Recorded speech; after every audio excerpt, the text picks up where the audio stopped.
Hello everyone, this is Vandana and welcome to CTET Adda. Start करेंगे आज का सेशन जिसमें हम पढ़ने वाले हैं electric current and its effect, यानी कि विद्युत धारा और इसके प्रभाव हम पढ़ने वाले हैं, जिसमें कि हम चार्ज के बारे में पढ़ेंगे, आवेश क्या होता है और वो सारी चीज़ें हम डिस्कस करेंगे जो सीटेट पेपर 2 में पूछा गया है।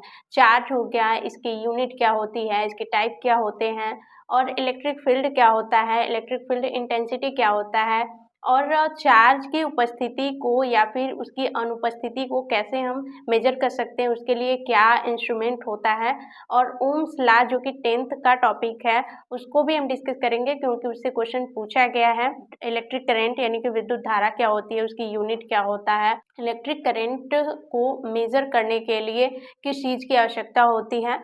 तो इस सेशन में हम ये सारी चीज़ें डिस्कस करने वाले हैं। तो जो लोग सीटेट पेपर 2 की तैयारी कर रहे हैं, साइंस मैथ उनका सब्जेक्ट है, तो इस चैनल को सब्सक्राइब कर लीजिए क्योंकि आपको कंप्लीट फिजिक्स केमिस्ट्री बायोलॉजी की theory plus previous year question आपको कंप्लीट रूप से मिलेंगे। ठीक, तो पहले थ्योरी कर लेते हैं, उसके बाद उससे रिलेटेड हम पेपर करेंगे। तो स्टार्ट करते हैं आज का सेशन, जिसमें हम पहला टॉपिक रखे हैं चार्ज यानी कि आवेश। तो आवेश क्या होता है? चार्ज ऑन अ बॉडी, किसी भी बॉडी पे, किसी भी वस्तु पे जो चार्ज होता है वो बेसिकली क्या होता है, वो इंडिकेट करता है डिफिशियंसी यानी कि कमी और एक्सेस यानी कि अधिकता। ठीक, अधिकता ऑफ इलेक्ट्रॉन, तो इलेक्ट्रॉन की कमी और उसकी अधिकता को बताता है कौन? चार्ज बताता है। ठीक, अब इसके टाइप कितने हो सकते हैं? तो इसके टाइप दो होते हैं, एक होता है पॉजिटिव चार्ज और एक होता है निगेटिव चार्ज।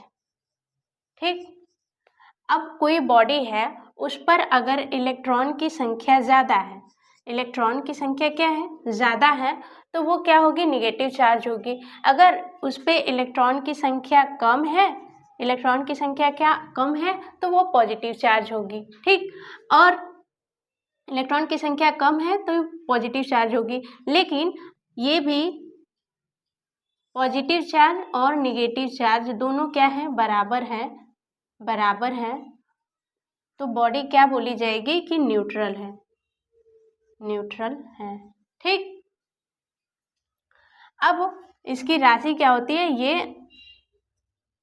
अदिश राशि होती है, अदिश राशि है और इसका मात्रक क्या होता है? कूलम्ब। ठीक,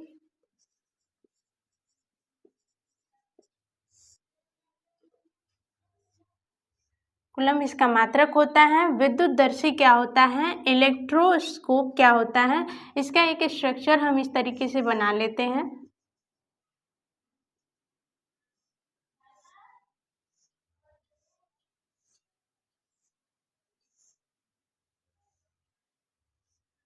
ठीक, यहाँ पे एक इलेक्ट्रोड रख देते हैं जिस पॉजिटिव चार्ज है। ठीक, जैसे ही इस पॉजिटिव चार्ज को हम यहाँ पे लाते हैं तो ये क्या होती है? यहाँ पे दो तारें लगी होती हैं जो क्या होती हैं? अगर दूर भागती हैं। ठीक, अगर ये तारें दूर भागती हैं एक दूसरे से, यानी कि इस पे पॉजिटिव चार्ज है। क्यों दूर भागेंगी? क्योंकि अगर इसको हम पास लाएंगे इस पे पॉजिटिव चार्ज आ जाएगा और जो कि एक दूसरे को रिपल करेगा। अब यहाँ पे जो इसका एक कैरेक्टर है पॉजिटिव। ठीक, समान चार्ज अगर है, समान चार्ज है तो वो क्या करेगा? रिपल करेगा। ठीक, और लेकिन अगर निगेटिव है तब भी क्या करेगा? रिपल करेगा। लेकिन पॉजिटिव निगेटिव या फिर निगेटिव पॉजिटिव है तो ये क्या करेगा? अट्रैक्ट करेगा। ठीक है, आकर्षित करेगा और ये क्या करेगा? प्रतिकर्षित और ये आकर्षित करेगा।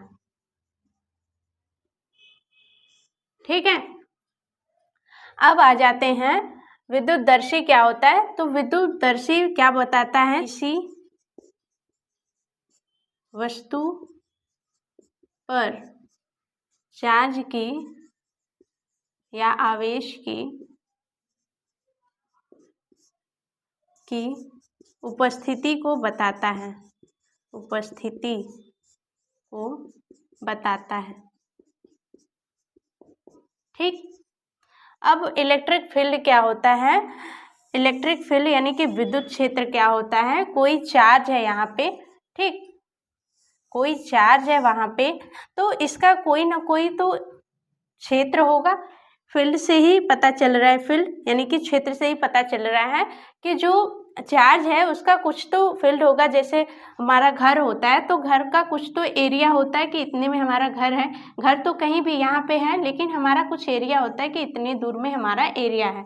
तो वही चीज़ है, ये चार्ज क्या है? एक घर है और इसका क्या है? ये एरिया है। तो यहाँ पे लिखेंगे किसी चार्ज का, किसी आवेश के चारों ओर का वह क्षेत्र जिसमें उसका प्रभाव हो, उसे क्या बोलेंगे? विद्युत क्षेत्र बोलेंगे। चार्ज का, आवेश का विद्युत क्षेत्र बोलेंगे।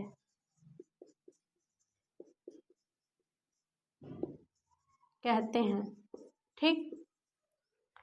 तो अब इसके बाद जो है वो बहुत ही इम्पोर्टेंट है, इलेक्ट्रिक फील्ड इंटेंसिटी यानी कि विद्युत क्षेत्र की तीव्रता, ठीक। विद्युत क्षेत्र की तीव्रता क्या होती है? तो जैसे यहाँ पे कोई हमने चार्ज बना लिया, इसका कोई फील्ड है, ठीक। अब दूसरे चार्ज को हम इसके पास ला रहे हैं, ये भी निगेटिव चार्ज, ये भी निगेटिव चार्ज। तो जैसे जैसे इसके पास आएगा तो यहाँ पे आएगा, ठीक, ए पॉइंट पे, बी पॉइंट पे आएगा, ठीक। लेकिन जैसे ही इसके इलेक्ट्रिक फील्ड में एंटर करेगा तो यहाँ पे एक फोर्स काम करेगा। जैसे कि जो समान है, ये क्या है? समान चार्ज है, ठीक। निगेटिव है तो एक दूसरे को क्या करेंगे? एक दूसरे को रिपल करेंगे। तो यहाँ पे एक फोर्स काम करेगा इस चार्ज पे, ठीक। तो यहाँ पे लिखेंगे कि जब किसी चार्ज को, आवेश को विद्युत क्षेत्र में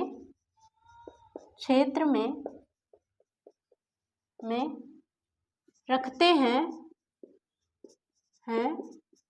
तो वह एक फोर्स यानी कि बल का अनुभव करता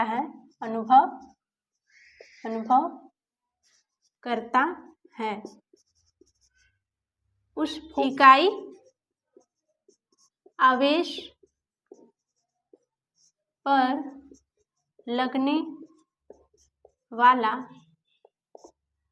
बल यानी कि फोर्स को क्या कहेंगे? इलेक्ट्रिक फील्ड इंटेंसिटी बोलेंगे। इलेक्ट्रिक फील्ड इंटेंसिटी बोलेंगे। ये बोल रहा है कि इकाई चार्ज पर जितना बल ये अनुभव करता है उस बल को पर यूनिट चार्ज ही क्या बोलते हैं? इलेक्ट्रिक फील्ड इंटेंसिटी बोलते हैं। इसका फार्मूला ये होगा, इलेक्ट्रिक फील्ड इंटेंसिटी को ई से डिनोट करेंगे और यहाँ पे हो गया फोर्स अपॉन का चार्ज। तो ये हो गया इसका फार्मूला, जहाँ पे ई क्या है? इलेक्ट्रिक फील्ड इंटेंसिटी है, एफ क्या है? फोर्स है और क्यू क्या है? चार्ज है, ठीक।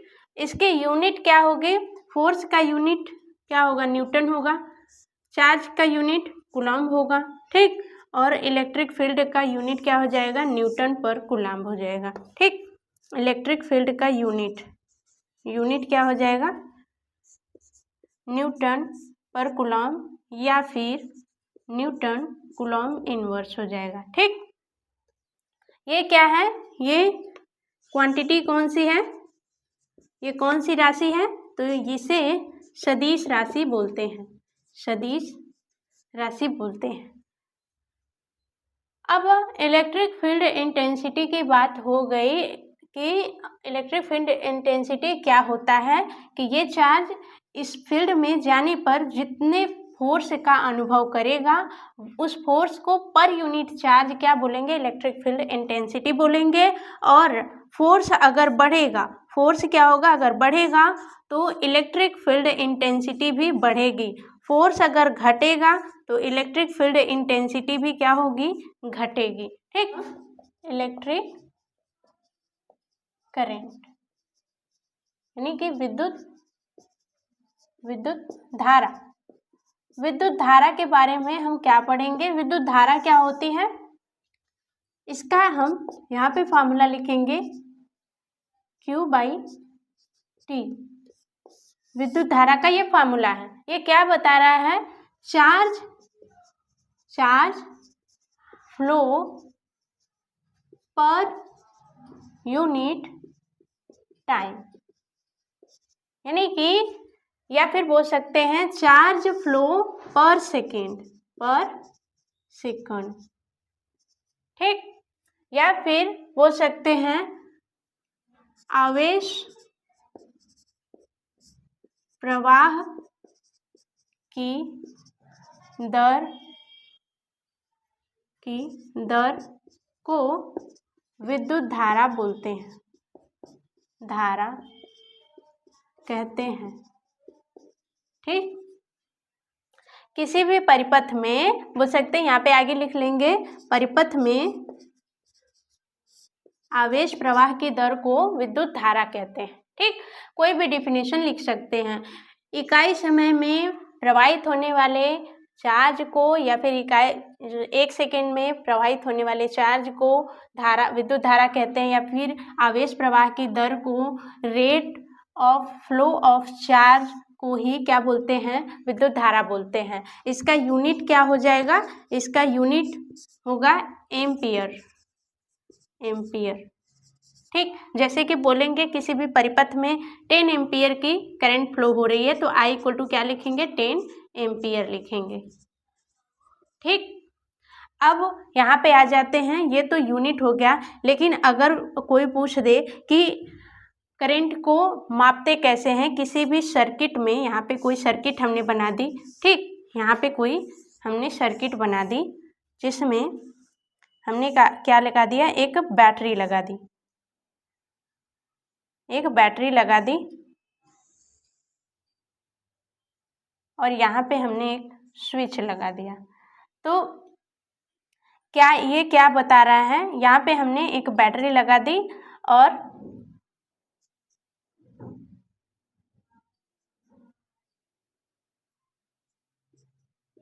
ठीक, तो ये क्या बता रहा है कि ये रेजिस्टेंस है और यहाँ पे एमीटर लगा दिया। एमीटर क्या करेगा, करंट को मेजर करेगा कि इस परिपथ में करंट फ्लो हो रहा है, कितना करंट फ्लो हो रहा है। ठीक, ये बताएगा कि परिपथ में कितना करंट फ्लो हो रहा है, ठीक। और यहाँ पे जितना ज़्यादा इसको हम इंक्रीज करेंगे उतना ही ज़्यादा, ये हो गया वोल्टेज, यहाँ पे हो गया रेजिस्टेंस, और जितना ज़्यादा हम इसको इंक्रीज करेंगे उतना ही ज़्यादा क्या होगा, करंट फ्लो होगा। ठीक, एमीटर को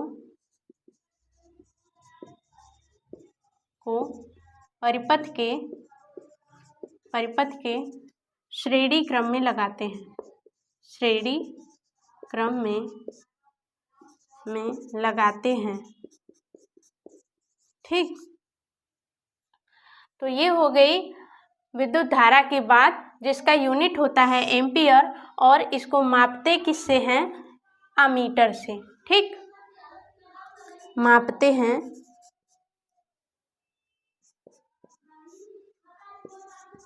किससे, एमीटर से। ठीक, नेक्स्ट आ जाता है गैल्वेनोमीटर।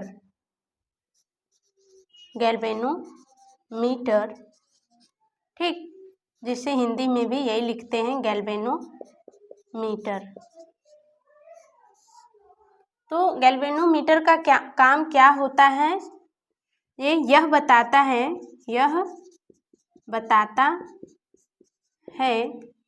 कि परिपथ में या सर्किट में धारा प्रवाहित हो रही है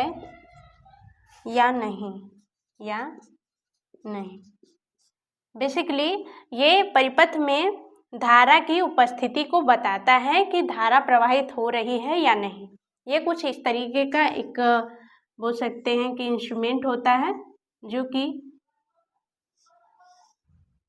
इस तरीके से होता है। यहाँ पे 2 बॉक्स की, यहाँ पे वायर्स लगे होते हैं जिसे परिपथ में जोड़ देते हैं। यहाँ पे एक सुई होती है, अगर ये डिफ्लेक्ट हो रही है, ये घूम रही है, तो ये बताएगा कि हाँ परिपथ में धारा प्रवाहित हो रही है। अगर ये इसमें कोई डिफ्लेक्शन नहीं आ रहा है, इसका मतलब कि परिपथ में धारा प्रवाहित नहीं हो रही है।